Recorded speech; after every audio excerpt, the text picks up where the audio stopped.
Commissioner, Mr. President, I rise again, I'm afraid, to make the same old hoary speech that I've been making here for several years, and that is, it is my opinion that you do not really understand the concept of banking.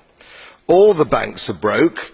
Bank Santander, Deutsche Bank, Royal Bank of Scotland, they're all broke. And why are they broke? It isn't an act of God. It isn't some sort of tsunami. They're broke because we have a system called fractional reserve banking, which means that banks can lend money that they don't actually have.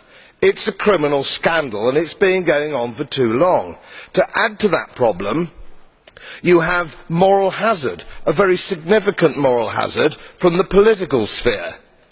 And most of the problem starts in politics and central banks, which are part of the same political system.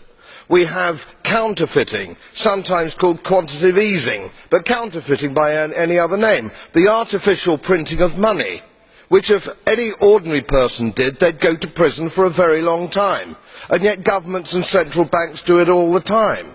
Central banks repress the amount of interest that rates are, so we don't have the real cost of money, and yet we blame the real retail banks for manipulating LIBOR.